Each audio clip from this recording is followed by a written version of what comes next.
So కథాసుధ actually ఇప్పుడు కొంచెం ఒక సెన్సేషన్ లాగా అందరి నోట వినిపిస్తుంది, ఏంటి కథాసుధ అలే బరి ఉంది అని చెప్పేసి. అయితే కథాసుధ గురించి మనం డీటెయిల్డ్గా మాట్లాడుకునే ముందు సార్, ఇప్పుడు ఇంత చక్కటి ఆఫీసు, ఎంతో అద్భుతమైన ఇల్లు, ఇలాంటి ఒక పాజిటివ్ అట్మాస్ఫియర్ని, ఎన్విరాన్మెంట్ని క్రియేట్ చేసుకున్నారు కదా సార్.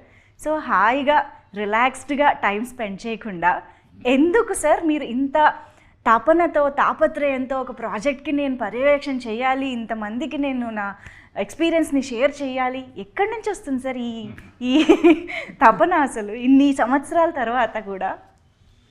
చాలా మంచి క్వశ్చన్ అడిగామ్మా. నేను ఎప్పుడూ ఒకటి చెప్తా ఉంటానమ్మా, మనం ఎలా పైకి వచ్చామనేది ఒకసారి గుర్తుంచుకోవాలి ఎప్పుడు, కింద నుంచి. అందున ఎప్పుడు మాట్లాడినా నేను వాళ్ళు ఈ పొజిషన్లో ఉండటానికి స్వర్గీయ విశ్వఖ్యాత నట సార్వభౌమ ఎన్టీ రామారావు. నా ఫస్ట్ షీల్డ్ కూడా రాజకపూర్ చేతుల మీదుగా రామారావు దగ్గర ఉండి అడవిరాముడు అనే స్టిల్ ఎప్పుడు నా దగ్గర ఉంటుందన్నమాట. అవును సార్. అది సంవత్సరంలో ఆడింది. అందుకనే జీవితంలో నేను ఉండటానికి కారణం ఆయన.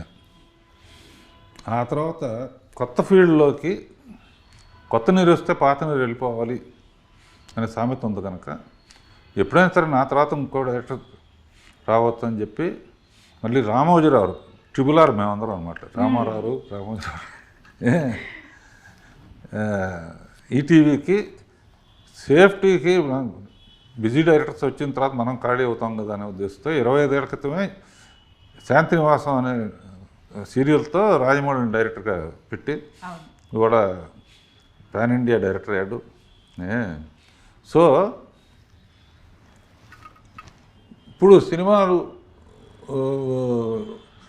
సాటిస్ఫాక్షన్ 3 గంటల సినిమాలు,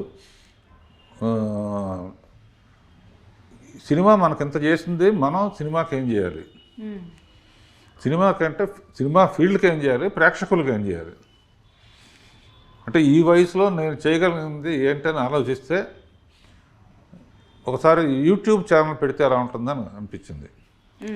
యూట్యూబ్ ఛానల్ పెడితే కొన్ని షార్ట్ ఫిల్మ్స్ చూసి ఎవరు బాగా డైరెక్ట్ చేశారు, డైలాగ్స్ ఎవరు బాగా రాశారు, ఎవరు బాగా యాక్ట్ చేశారు, సో వాళ్ళని కనుక